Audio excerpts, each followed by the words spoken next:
सभी को मेरा जरूर क्रांतिकारी सलाम। हमारे बीच जो मेहमान है सुप्रीम कोर्ट के मैं खास बात कहने जा रहा हूँ सभी बस एक बात मेरी सुनिए, मेरी एक बात सुनकर आप लोग इन्हीं की बातों से कुछ नहीं करेंगे, इन्हीं से आपका डायलॉग बना है। मैं एक बात कह रहा हूँ कि हमने ये तय किया है कि हमारे यहाँ यानी इलाहाबाद में जो भी प्रोटेस्ट हो रहे हैं या रोशनबाग को शाहीनबाग की शक्ल हमने दिया है कि यहाँ पे आज हमने ये फैसला कर लिया है अपनी टीम से, हमने ये फैसला करके और ये कहने जा रहा हूँ कि हमारे यहाँ जो भी प्रॉब्लम होगी प्रोटेस्ट में या किसी पर जो भी अभी तक जो भी मदद में हुए हैं जितने लोगों पर हमारी टीम के जो टीम वालों पर मुकदमा होगा उसके लीगल एडवाइजर होंगे माननीय महमूद प्रोसेस होंगे। हम तब तक केस देखेंगे इन साथियों पर हमारा उनके केस हुआ है ये सलाह आ रही है आज हजारों से चट्टाने चूर हो गए जो वो आदमी सफर पैदा बहुत बहुत शुक्रिया। जय हिंद जय भारत। साथ में तो बहुत बड़ी बात है।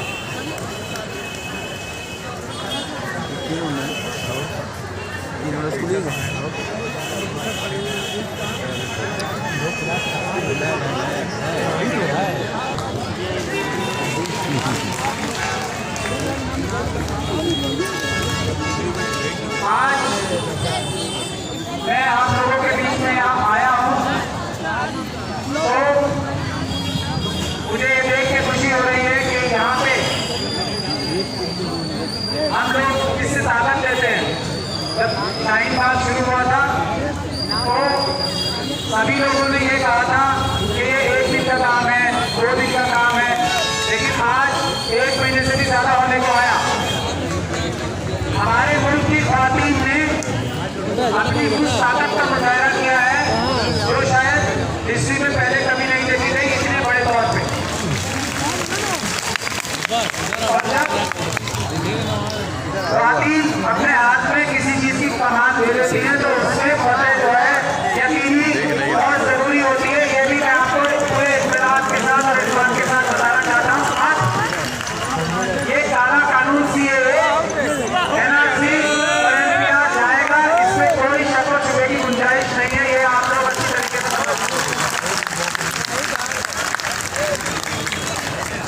ना सिर्फ ये काला कानून जाएगा लेकिन ये काला कानून उठाने वाले और इस काले कानून को इम्प्लीमेंट करने की आड़ में जुर्म करने वाले भी जाएंगे।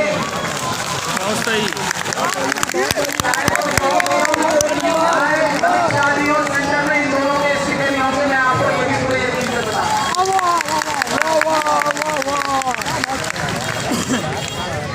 अब सबसे पहले मैं आपको आपकी इजाजत से बुनियादी बात बताना चाहता हूँ जो हमारे मुल्क का आईन का मतलब क्या है वो बहुत जरूरी है आप लोगों को समझना, खास तौर पे आप लोगों को समझना जो आज मेरे सामने यहाँ बैठे।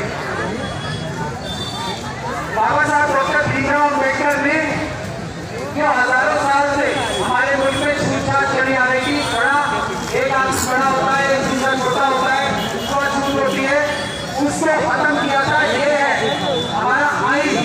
हमारा आईन क्या कहता है कि इस मुल्क का हर एक बाशिंदा, हर एक बच्चा जो पैदा होने वाला है वो इस मुल्क का बराबर का मालिक है। ये बाबा साहब ने कैसे किया था, हर एक आदमी को हर एक औरत को एक वोट का अधिकार देंगे।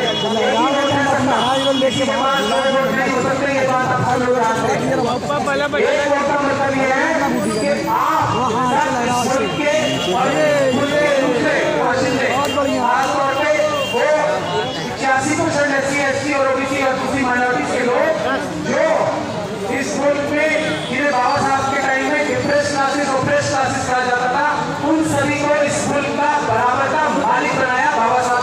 दीदा। अब हमारे मुल्क का निजाम कैसे चलता है ये भी समझना बहुत जरूरी है, और वो जरूरी इसलिए है कि जिन लोगों को आप कुछ टाइम के लिए नौकर रखते हो, मैं पूरी जिम्मेदारी के साथ ये बात कह रहा हूँ, इसको ध्यान से समझ के सुनिए।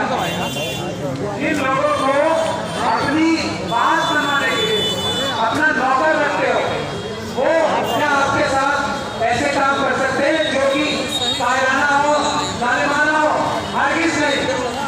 तो क्या है ये?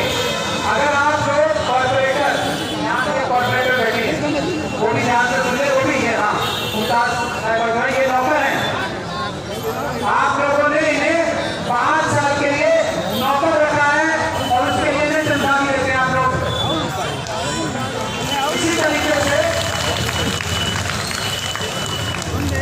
इसी तरीके से जो आपके एमएलए होते हैं, एमपी होते हैं, वो आपके नौकर होते हैं, जिन्हें वो आपके सामने बताते हैं हम आपकी नौकरी इस तरह से करेंगे अगले 5 साल में। अगर आप किसी से खुश होते हो तो उसे नौकर रखते हो 5 साल के लिए, टेम्परेरी जॉब है, परमानेंट जॉब नहीं होती। मगर इस टेम्परेरी जॉब में जो भी ये बात कह रहा हूँ, मैं कानून और आईन के दायरे में रहकर और उसकी रूह बता रहा हूँ आपको। कोई भी बात में ऐसी जो जिसको कहते हैं ना रसवाना, वो नहीं बोल रहा हूँ, यही कानून है इस देश का। और इसके बाद ये जो नौकर हैं आपके एमपी, एमएलए, कॉर्पोरेटर, पंचायत के सदस्य, ये इनके ऊपर आपने लगाम भी लगा रखी है। एक तो आपने 5 साल की नौकरी पर रख रहे हो या उससे भी कम नौकरी पर रख रहे हो, दूसरी और भी लगाम है इनके पैरों में, वो है कि ये जो भारत का संविधान है और जो कानून है जो आपकी आवाज से पास होते हैं, उसके बाहर ये 1 इंच और 1 सेंटीमीटर भी नहीं जा सकते, भले ही इन्हें आप लोग कहो। बहुत सारी बातें ऐसी हैं।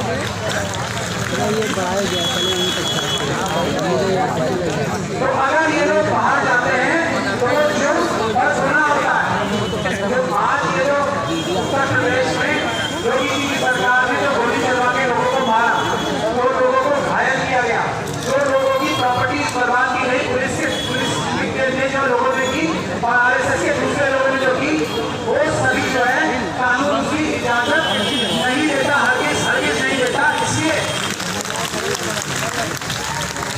ये जुर्म होता है, एक ऐसा जुर्म कि मैं जैसे किसी को यहाँ गोली मार दूं तो उसमें 302 की धारा लगेगी।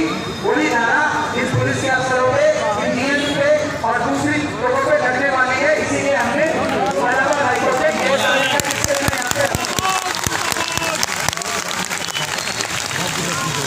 और जिन प्रॉपर्टीज का नुकसान हुआ है, अगर यहाँ पुलिस के और एलआईयू के लोग होंगे और सरकार के लोग होंगे तो ये बात ध्यान से सुन ले, ये मैं उन्हीं के लिए बोल रहा हूँ।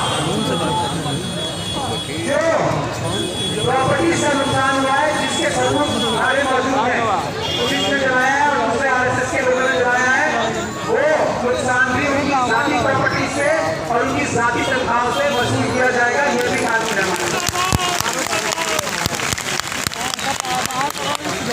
हमने इसी बात को लेकर सुप्रीम कोर्ट में एक पिटीशन डाली थी सुप्रीम कोर्ट में, जिसमें यह कहा था माननीय उच्चतम न्यायालय के जो प्रधान न्यायाधीश हैं, उन्होंने ये कहा था कि जो प्रोटेस्ट करने का राइट है, और ये भी प्रशासन ध्यान से सुन ले, अच्छे से सुन ले, वो आपका पूरा हक है, उससे आपसे कोई नहीं जीत सकता, कोई कानून, कोई व्यक्ति नहीं जीत सकता।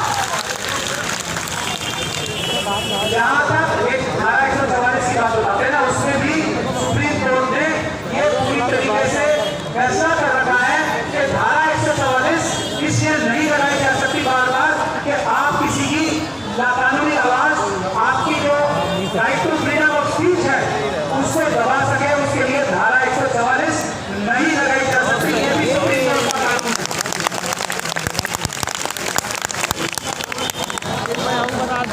तो आप लोग जो यहाँ बैठे हो, ये सुप्रीम कोर्ट जो फैसला करके कानून बनाया है, उसकी बुनियाद पर यहाँ बैठे हो।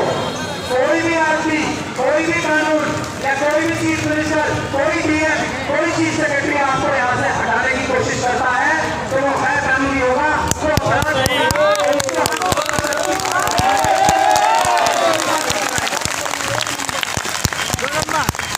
तो हर एक व्यक्ति चाहे तो किसी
मुझे कानूनी तौर पर लीगल नोटिस है। मेरा फोन नंबर सबको पता है। मैं यहाँ भी आपके लिए नहीं, आपके लिए भी और पुलिस अधिकारियों के लिए दे रहा हूँ दोबारा। 41 नंबर है। किसी भी चीफ सेक्रेटरी को, किसी डीएम, किसी एसएसपी को, एसपी को, थाना इंचार्ज को अगर यहाँ के प्रोटेस्ट के बारे में कोई बात देना है तो मुझे दे। इस नंबर पर बात करके 40 और नंबर हुआ बहुत ईजी है। लैंडलाइन है। दूसरा, मैं यहाँ के मकामी लोगों से ये भी गुजारिश कर रहा हूँ कि यहाँ पे हमारी बहनें इतनी ठंड में रहती हैं तो मेहरबानी करके उनके लिए घरों का इंतजाम करें। ये भी कानूनी तौर पे मैं आपको कह रहा हूँ, इससे कोई नहीं रोक सकता। और आपको यहाँ पे टेंट लगवा के दे अच्छा वाला, ताकि अगर बारिश भी हो तो आपको कोई परेशानी ना हो। लेकिन मैं आपको कानूनी सलाह दे रहा हूँ और गुजारिश कर रहा हूँ यहाँ के मकामी लोगों से कि यहाँ पे आपको कोई उनमें अगर परेशानी पैदा करता है तो मुझे बताएं, मैं फिर उनके खिलाफ कार्रवाई करूँगा।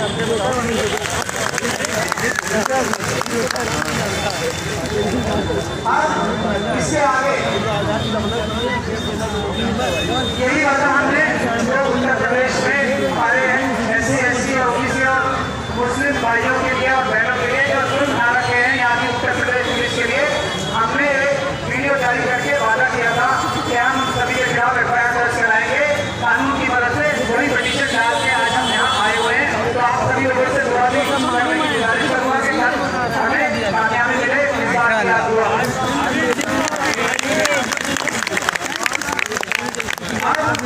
मैं आप लोगों को CAA, NRC और NPR के कानून के बारे में भी कुछ बातें बताना चाहता हूँ आपकी इजाजत से। ये सब बातें आपको पता होनी चाहिए ताकि आप और लोगों को भी समझाएं।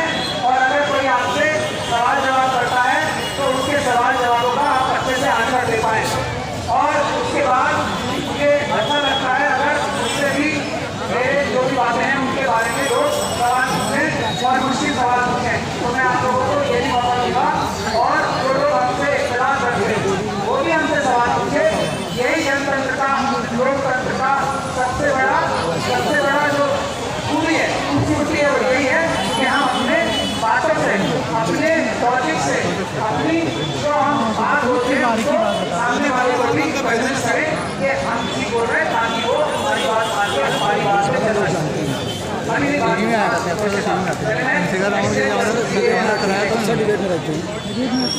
इस सरकार ने हमें बार-बार टीवी के माध्यम से कहा है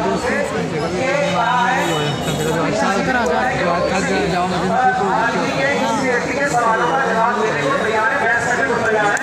हमने उनसे पहले से गुजारिश कर रही थी लेकिन आज तक वो हमसे बहस करने नहीं आए हैं। शायद इसलिए क्योंकि इस सरकार में, सेंटर की सरकार में किसी भी व्यक्ति को NRC, CAA और NPR कानून की समझ ही नहीं है, इसलिए वो उनसे बहस नहीं करना चाहते। क्या वो ये बात जानते हैं कि उन्होंने एक बहुत बड़ा झूठा और बड़ा काम किया है जिसको वो डिफेंड नहीं कर सकते, इसलिए भी वो हमसे बात नहीं कर सकता। मैं ये चाहता हूँ कि ये कानूनी पोजीशन आपको भी पता है। और यही बात जामा मस्जिद की सीढ़ियों पर जाके चंद्रशेखर आजाद साहब ने भी कही थी। इसीलिए पूरे देश में एक ही नेता ऐसा है जिसको अरेस्ट करके बार-बार जेल में डाला जा रहा है, जिसको एम्स में इलाज कराने के लिए भी सरकारें इजाजत नहीं देती ताकि उनकी तबीयत खराब हो जाए और उनको कुछ नुकसान पहुंच जाए। जिनको ये भी रिस्ट्रिक्शन लगवाती है पुलिस, देखो जब तक दिल्ली में चुनाव हो रहे होंगे एक बार शुरू कर भाई के ऊपर ऐसा आज तक ऐसा कोई रिस्ट्रिक्शन किसी के ऊपर नहीं लगी है, बंदिश किसी के ऊपर कि वो दिल्ली के चुनाव तक दिल्ली में ही नहीं जाएंगे। देखिए कितना जुल्म है। उन्होंने क्या ऐसा गुनाह किया था जामा मस्जिद की सीढ़ियों पर जाके? वो गुनाह ये था मैं जो आपको बता रहा हूँ। उन्होंने पहले ये कहा था कि ये हमारा देश है, भारत के संविधान पे चलेगा, किसी दूसरे आदमी की मर्जी से या उसकी मर्जी से नहीं चलेगा, सिर्फ और सिर्फ संविधान से चलेगा, बाबा साहब डॉक्टर भीमराव अम्बेडकर। ये उनका पहला गुनाह। दूसरा जो बड़ा गुनाह था वो ये था कि उन्होंने ये बताया कि ये जो CAA NRC का कानून है ये मुसलमानों के खिलाफ नहीं है, ये मुसलमानों से ज्यादा SC, ST और OBC और दूसरी माइनॉरिटी के खिलाफ है। ये उन्होंने दूसरा बड़ा गुनाह किया था। इसके 2 दिन बाद ही प्रधानमंत्री ने उनका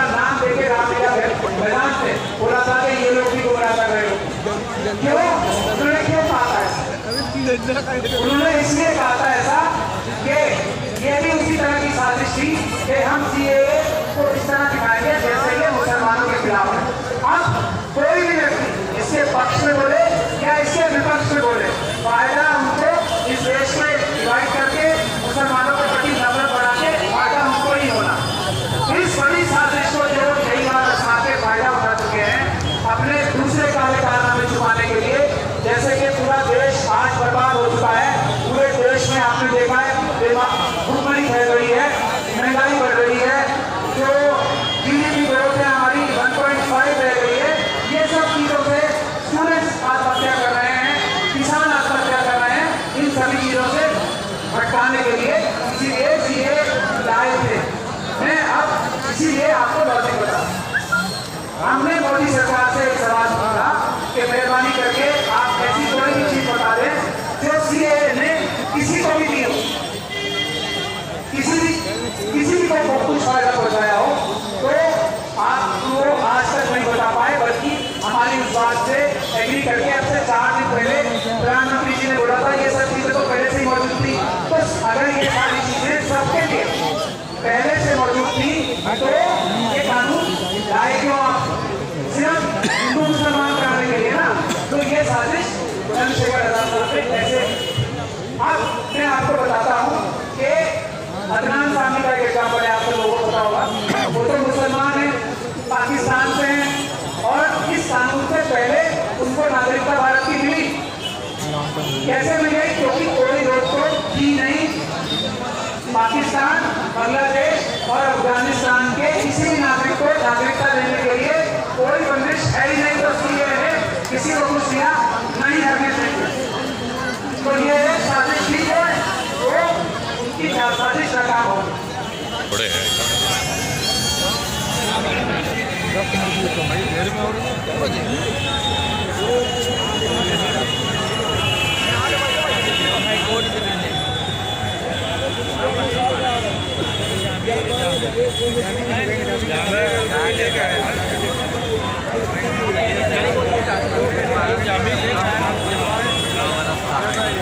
और ज़्यादा अभी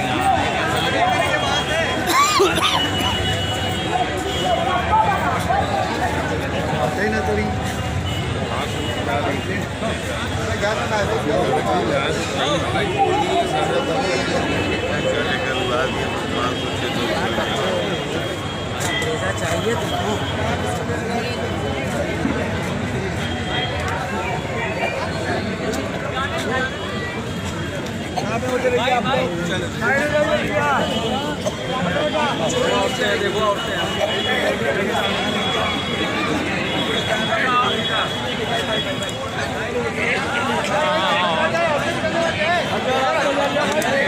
देखो हड्डियों थोड़ा रास्ते से निकल चला जाए ताकि औरतें निकल जाए।